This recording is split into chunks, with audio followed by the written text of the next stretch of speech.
Yes, I am from sunny Texas, except for today we've got a downpour of a storm.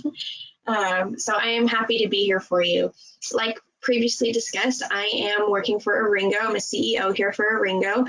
And here at ARINGO, we are an admissions consulting company. So we help you get into your top MBA programs.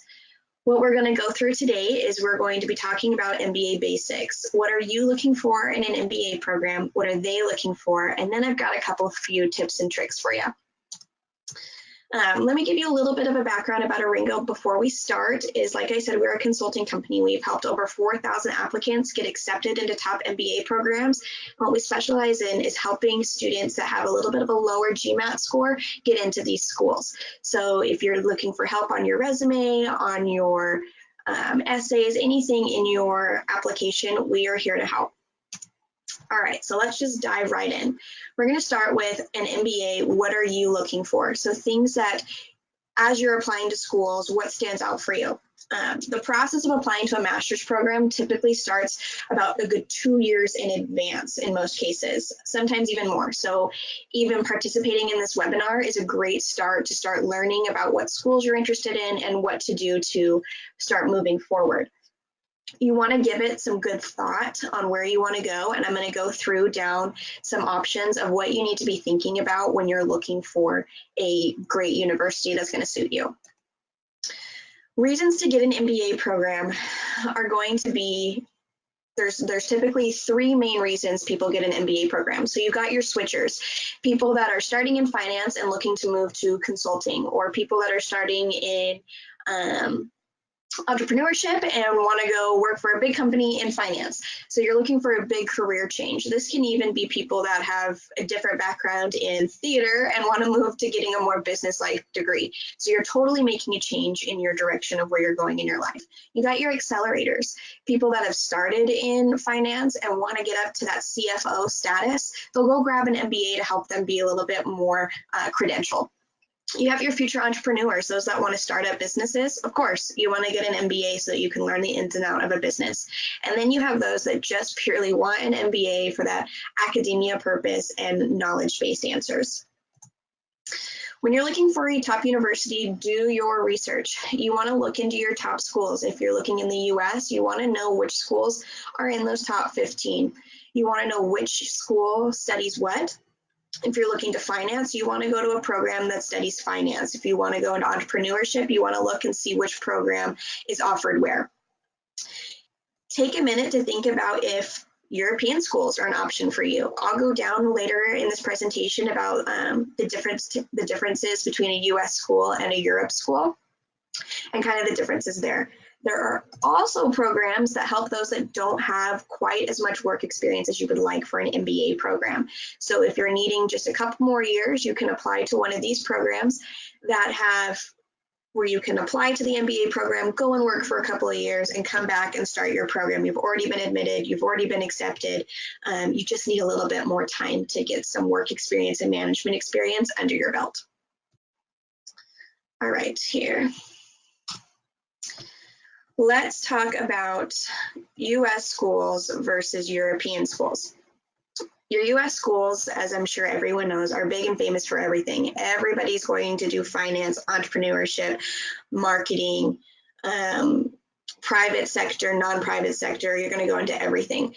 They are going to be dominantly American-based. So 60 to 70% of your classmates are going to be from the US and not very diverse. Most of these programs are also going to be 2 years. European schools are a little bit more smaller, and your cohort is going to be way more diverse, with 90% of your school and your cohort being foreigners and exchange students. These are going to be quicker. The return on your investment is going to be quick because it's only a year to a year and a half program, which is going to help you get out into the workforce a lot quicker than those 2-year programs. But the biggest part of your decision is deciding location. That is going to be how you're going to be successful, is choosing the right location for you. Like I said, here are the things that I would strongly recommend thinking about when choosing a MBA program and choosing a school for you. One is going to be location, location, location. If you thrive in a big city, you may not do well in a smaller university that's a little bit more rural. If you get super anxious at a big city, you're not going to want to go to somewhere like NYU that's in the middle of the city and you're going to be overwhelmed. You're going to want to look for something that suits you as a student and be able to help with your studies and with your personal life, because as much as you are in class most of your time, you do have a private life. So wanting to be happy outside of that is huge. Take a look at your school ranking. If you're getting an MBA just, because you want that #1 slot from Harvard, that may not be the best option for you, because even though it's ranked #1, the location may not be great for you. The heavy finance courses may not be great for you. So check your ranking along with your school's specialty to make sure that's something that you are okay with. Recruiters. I'm going to touch on these recruiters a little bit later in the slide to kind of talk about which recruiters recruit at which school to help you get a better job. And I'm going to talk about that in just a minute. Specific courses of study. Do your research. Look at each school. See which school is studying what professors are there, what classes there are, something that intrigues you so that you are driven and you're passionate about the things that you're going to study. The last 3 are going to be things that you're going to deal with as far as social aspects. What other students are going to be in there? Do you want something a little bit more diverse and international, that being with more people that have a global mindset? What is their school culture? What clubs do they have? How do your classes function? How do they teach? Do they have a discussion based, or is it lecture based? Do you work in teams? Do your research on that as well. All right. Costs and scholarships. Let's go through these here. Like I said, US schools are going to be pretty expensive. You're looking at $130,000 to $140,000. However, getting an MBA, that return on your investment is going to come pretty quickly. European tuition, as you can see there, is going to be a little bit less, mostly because European programs are 1 year, so you're going to be quick. Scholarships.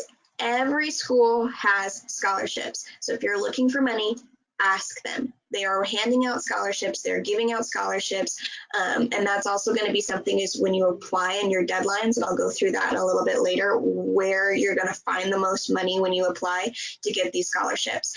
But when you're going through your application, make sure that you're filling out the correct scholarships there and then reaching out to that admissions and recruitment team asking what additional scholarships they have, because there are there for specific schools. All right, here is my on-campus recruitment I wanted to talk about. So if you are dying to work for Amazon, or you are dying to work for Expedia or Deloitte, you want to go to a school where these companies come onto your campus and recruit students from those schools. That is going to be the easiest way to get your foot in the door to get a job post-MBA. If you don't do that research, you're going to have a harder time getting a job once you graduate with that MBA. This is a foot in the door to the company that you want to get to, because they come to you. You don't necessarily have to go to them. They are in your hallways. They are in your school. They're sitting down. They're scheduling interviews because they are looking for graduates from that school to recruit. What are top MBA programs looking for? This is going to be the second part of our presentation here. Admissions committees are looking to create a class of well-informed, well-rounded individuals. Extracurricular activities are your chance to portray yourself. And maybe if you haven't had quite the opportunity to lead in your professional career, you want to show that committee that you have leadership potential by taking on important roles in a local NGO, lead a team, initiate a project, make an impact somehow. So you want to hugely make sure that you are doing extracurricular activities. You want to make sure you're informed in your school. So when you're in an interview, here at ARINGO, we do a lot of interview prep. And one of the questions I ask a lot is, why are you applying to Duke? Why are you applying to Harvard? And there are many times where we don't get a well thought out answer. We get, well, it was, a top 5 school and that's where I wanted to go.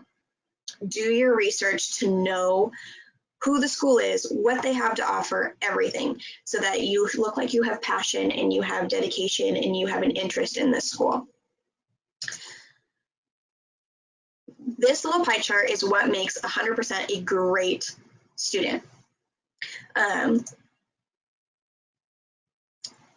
it's going to involve a lot about, you're thinking about this MBA program 1 to 2 years before you apply. So if you don't have that international exposure, think about it before you apply and see where you can get that. Or if you don't have that leadership and entrepreneurship experience, find a way to get it. Do your school interest, find motivation, really do your due diligence on what you can do before you apply. All right, like I said here, this is where we're going to talk about scholarships. Usually there are 3 application rounds. Everybody knows 1, 2, and 3. Everybody knows that round 1 is going to be the easiest way to get accepted. That is where most of the acceptances are going to come in round 1. That is also where most of the scholarships are going to come from, are in round 1. That's not to say that there aren't options in round 2 and round 3. That's just a bulk of where the acceptances are coming from. Round 2 is a little bit harder, still possible, very, very possible. It's not that it would be difficult to get in through, but round 3 is going to be a little bit harder. You're going to have a pretty great profile to hit round 3, and your scholarship money is going to be depleted because most of the time it's first come, first serve. And like it says here, European schools tend to have more rounds, and check your program. Some may have a fall start and some might have a spring start. So look to see if you can start in August or if you can start in January. And you really should start these applications 4 to 5 months in advance. This is going to give you plenty of time to get those letter of recommendations done, to get your essays sorted out, to get your resume perfect, and to do interview prep. All right, things you're going to need for applying. Everybody knows this. Undergraduate degree transcripts, your CV. Make sure it is perfect and polished and ready to go.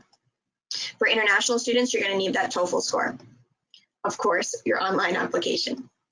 Registration fee comes with most applications. This is something that is possibly waived depending on the school. If they're doing like an information session, a premiere weekend, a preview day, ask about that registration fee and see if that is something that can be waived.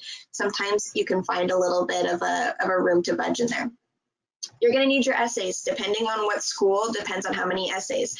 There are schools that have upwards of 8 essays. So that's why I like to say start 4 to 5 months in advance, because when you're looking through the application, if you have 8 essays to write, you're not going to want to cram that all in 1 to 2 weeks before that application is due. You're going to want to take some time, thought, editing, re-editing, having somebody proofread it before you submit.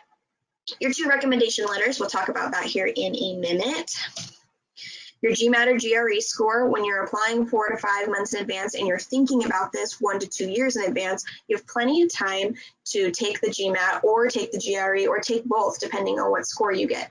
You've got time to retake it, take it again, see what school takes what score, where your average lies, and go through there. That's why doing this in advance is really great for you, because you have that opportunity to retake anything that you might need. So here is our third segment here. Tips and tricks. This is my favorite part, because this is what we do here at ARINGO. All of these tips and tricks are things that we are able to help you with, and things that we specialize in, and so we are ready to go. How do you write a standout CV? First things first. You need a good company description for the places that you work. In one line, you want to impress the reader with your company, especially if it's not a well globally known company. You want to make sure that you express that really well. Next, you want to impress us with responsibilities. Describe your job in a visual way.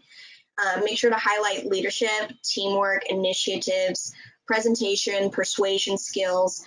You're going to want to be resourceful and clever here in the words that you use, and kind of dig deep to find them. You're going to want to talk about your achievements, where you have brought value, impact to your organization or to your clients. When were you selected over your peers for an achievement? Have you ever brought a project ahead of a deadline or under budget? Think of anything that sets you apart. This is going to be huge, is you want to set yourself apart from everyone else that you are applying with. If everybody else has that same GMAT score, same GPA, same undergraduate degree, same sort of work experience, what sets you apart? What is making you different? So you want to talk about those honors and awards. Think back, did you ever make the dean's list? Did you ever receive special commendation at work? any kind of scholarships, think about anything that you may have received. Finally, very, very important, you want to connect your CV to your goals. If you are making a career switch to consulting and you've never been a consultant, well, surely you've been advised and consulted at one point in your life, so you want to put that on there. How can you weave the word advised and consulted in your CV? And speaking of goals, here's where we're going to come to next. All right. If you remember nothing else from this webinar, I need you to really focus in on this part of it. Your entire application is built around your long-term goals, what you plan to do post-MBA with your MBA. It's the reason why you're applying for an MBA, right? You want to advance your goals. You want to advance your dreams. It's why you selected this program. It's why you're applying to it. It's the obvious next step in terms of your personal and professional life. It's what you feel the most driven and passionate to do and can't wait to start doing so. So you should probably start deciding what you want to do pretty early so that you can make it pretty well known what it is you want to do. We see a lot of people coming in that say, well, I don't know what I want to do, or I don't really want to completely start all over, or, will they take my MBA away if I decide that I actually don't want to use it? No, I'm just kidding. That's a joke. But you really want to start thinking about your goals. So here's what I want you to do when you're thinking about your goals. Sit down, get a pen, get a piece of paper, and write down your absolute dream, big fantasy career goals, okay?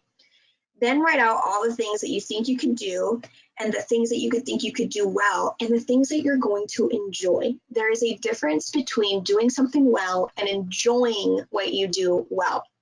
You want to be happy, and we want you to be happy with what you choose. Now go down your list. 1, does it connect some way to your history? Is it connected to your background? Is it something that you've dreamed about your whole life? Can you make a good case for why an MBA if these are your career goals? Can you make a good case to an admissions committee that you are likely to succeed in these goals? If you can answer all those questions, you're good. You're on your way. All right. Crucial importance of networking. Networking is important for a number of reasons. It gives you material for your essays, gives you material for your interviews. It can help you find someone who will support your application in an unofficial manner. It can help you select the program you really want to attend. The first thing you want to do when you network is you want to reach out to that alumni network. You want to find current students, you want to find past students, you want to sit down and interview them, you want to ask them everything. Ask them those questions. How hard is it? Will I succeed? Do you like it? What was your favorite part? What was your least favorite part? Ask them anything. And here at ARINGO, we connect you actually with past clients to be able to answer those questions for you, to kind of interview them and ask how they enjoyed it. If you are looking to join clubs, contact club members. If you're going into consulting and the program has a consulting club, you might like to join it. Get in touch with the president of that club.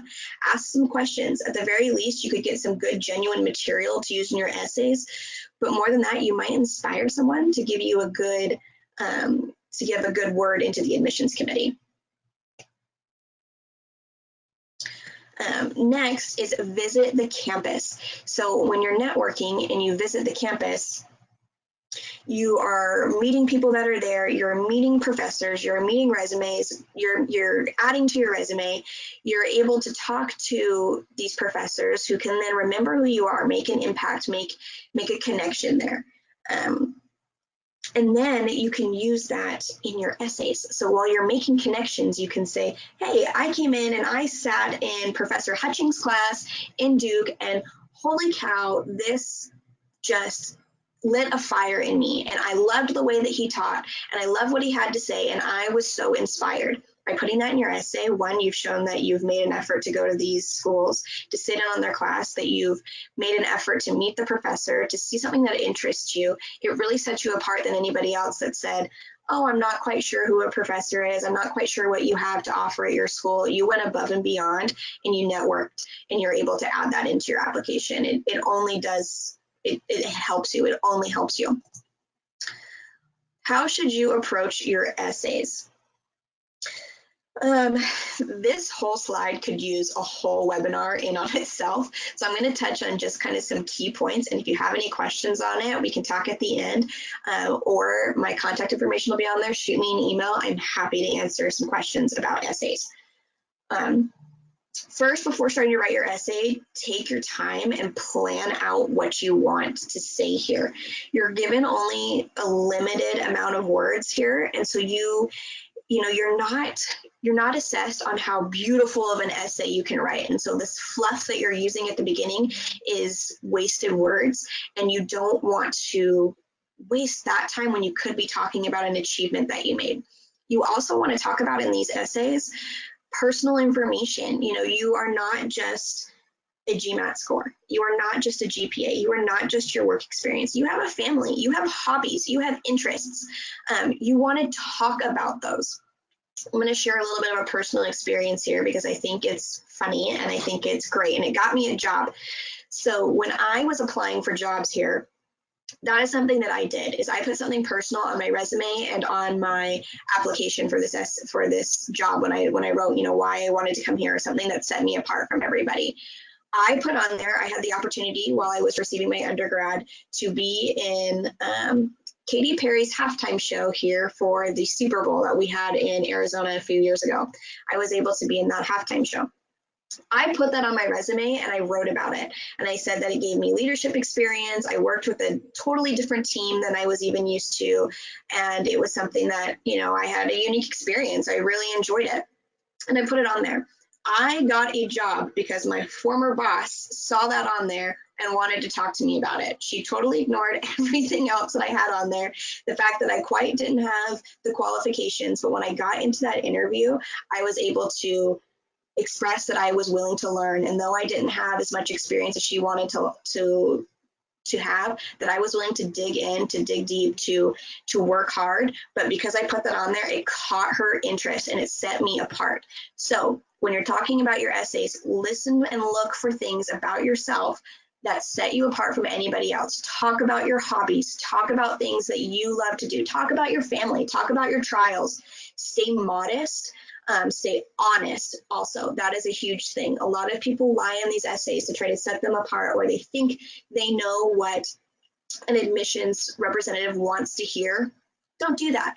Set yourself apart. Be honest. They're going to be able to smell sincerity on your essay from a mile away because they're reading 1,000 essays and they can tell that they're all the same. They're all routine. Be honest, be modest, and be different in your essays. Don't recycle them. All right. Recommendations. Recommendations are going to be required for most schools. You're going to want to choose them carefully. You're going to want to choose 2 people that are very different. Though titles are important, they're not something that is going to be really emphasized. So you want to find people that are going to talk about you and talk about you in a way that is magnificent. So when we're talking about humility in your essays, here in your recommendations is where your recommenders can brag about you all day long. The sun sets and rises on your command, according to them. Talk to your recommenders, sit them down and tell them, hey, can you add this in my essay? Remember that project that I worked on? Can you talk about that? Can you talk about the achievements that I did here? You want those essays to be different. You don't want them to say the exact same thing, because this is 2 other forms of documentation that go into your file that you can add, because as we talked about in your essays, you do have a word count. So when you have these recommendation letters, one, they can be long and they can be totally different to talk about different aspects of who you are, to be a little bit more subjective on who you are as a person.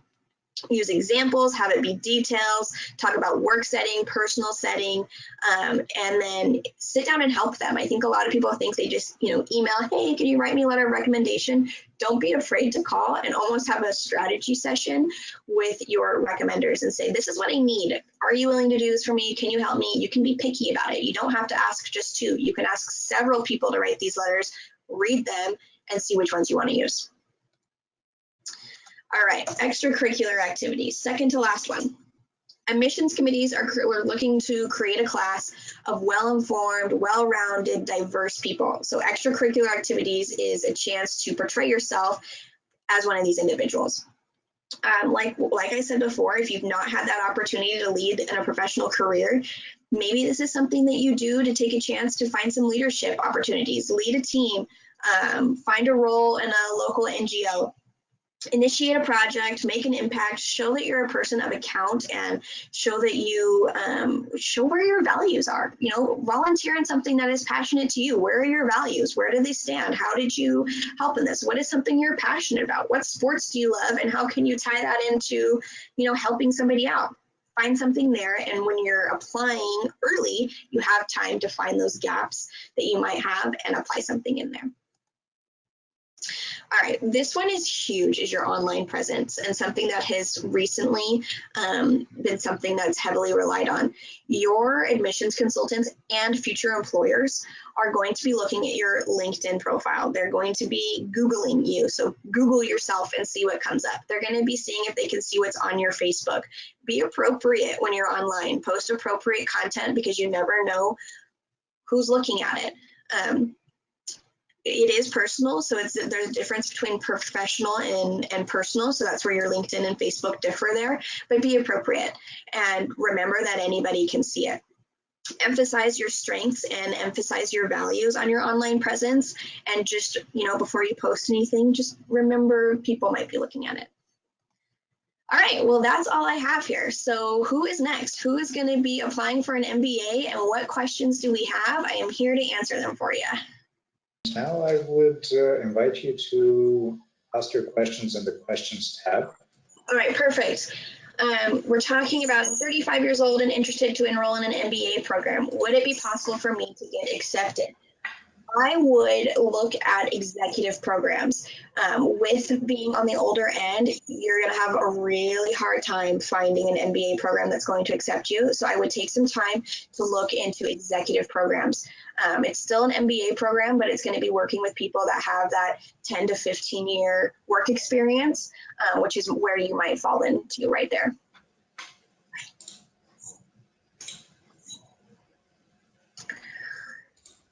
Yes. Would you say the ROI for US programs make the 2 years worth it? Yes, yes, yes. Biggest part of a 2 year, different than a 1 year, is that you're going to have that gap for internships. So with a 1 year program, you're not going to have time for that internship. With the 2 year program, you are. That is going to help you get your foot into the door to where you want to apply to work after your MBA. So yes, I definitely would say there are pros and cons to both the 2 year and a 1 year program, but yes, 2 years is definitely worth it. How to choose between MBA and a master's in science. That is something that you would need to do a lot of research in. Master's in science is not going to be quite as heavy as your business. So you're really talking about two different things, and sometimes there are some schools that tie them together. So if you're looking to get an MS rather than an MBA, it just is different on the program and what they really focus in. So your MBA, you're going to have a little bit more options of choosing between, do you want a finance heavy MBA? Do you want a entrepreneurship heavy MBA, where your master's in science is going to be just a little bit more narrow? What I would do is send me an email on this question and let me send you a couple of links, okay? How is a European school better than a US one? That is preference. If you were to ask my boss, he would tell you European schools are much better because he's a European schools are much better because he's a London Business School grad. It really, really, really depends on you. I would not say one is better than the other. It is a preference thing. If you're looking for people with more of a global mindset and you're looking for more diversity in your class, I would recommend a European school. If that's not something you're quite interested in and you're okay with having a little bit more of a domestic class, I would go to the US. I also would look into what those European schools have to offer as far as their specialized curriculum to see where you fit in there. And I would look at recruiters and where past alumni have gotten jobs. So I would not say one is better than the other. I would say it's totally preference, totally preference. Wrong. I would like to switch industry, so I think an executive MBA will not help me in achieving this goal. No, an executive MBA will definitely help you change that. It's the exact same. You're still getting the same curriculum in an MBA. It is going to be at a faster pace, but you're also going to be your classmates and your cohort mates are going to be slightly elevated. But if you're, let's say, a CFO and you're wanting to completely change and you want to go into entrepreneurship, why not? Everything kind of ties together anyway. So no, if you want to change and you want to do an executive MBA, do it. Plus, when you're in an executive MBA, you're going to network like crazy with the people that are in your class that are going to help you achieve that goal. Network, network, network. Yes, do European and UK schools value the GMAT score as much as the US schools? Yes, 100%. Take your GMAT, take your GRE. This is a good question.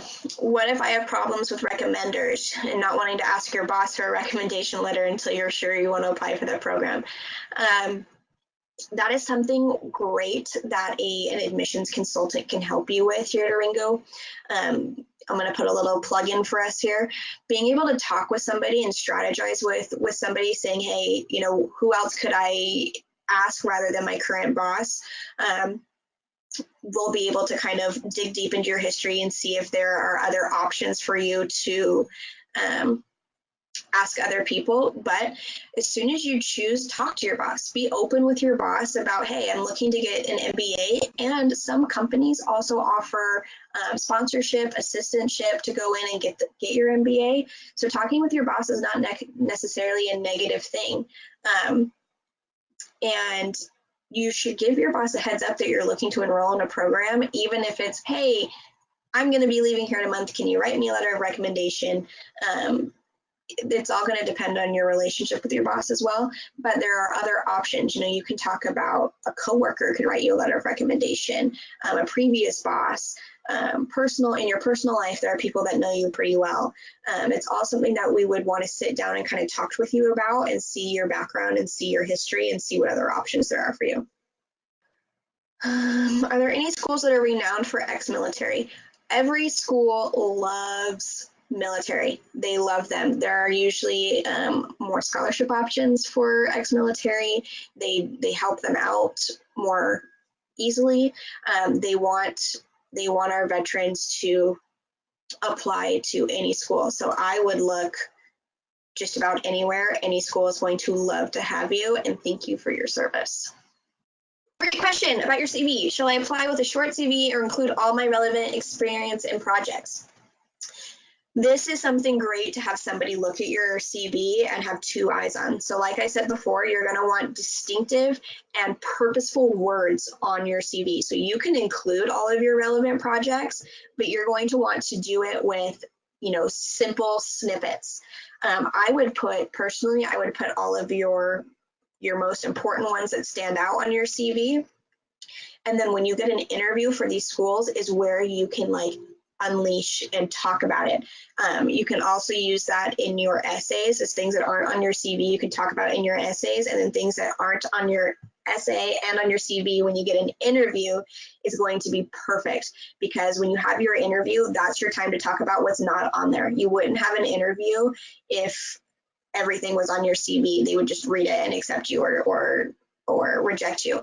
It's your time to really talk about everything. So I would be very distinctive with the words that you use. I would pick your top projects that really set you apart from anywhere else. And this is also great when you can have somebody else bounce ideas off of, and somebody that's a professional in writing a resume to help you come up with those buzzwords, because there are certain words that application committees, admissions committees really do look for in essays, and your CV. So I would definitely think about finding someone to sit and write it with and just kind of bounce ideas off of as well. I'm directing a final question from Ayman. Thank you, Ayman. Does GPA score matters? Yes. However, GPA does matter. It helps in the long run, but let's say you take your GMAT score and you get a 740. You wouldn't really need to worry about your GPA very much, because you showed that you clearly can do well and you can pass these exams and these tests. So if you can overcorrect on your GMAT, then yeah, I wouldn't worry about it. But if you have an average GMAT, your GPA is going to come into play there. if that is something that you're worried about, I would look into MBA prep courses. I know Stanford has some, Harvard has some. I think Columbia, I'd have to check, but these prep courses, a lot of people think they're just like more ways for these universities to grab some money, and although they're not wrong, you will get a grade for these courses. So sometimes they're mostly online courses. They're short 8-week courses, 6 to 8 week courses. And if you can take those tests, those courses, and add them on to your file and say, hey, look, I know my GPA wasn't that great, but I took some of these prep courses and I got A's in them and I was really successful, that is something that can help you.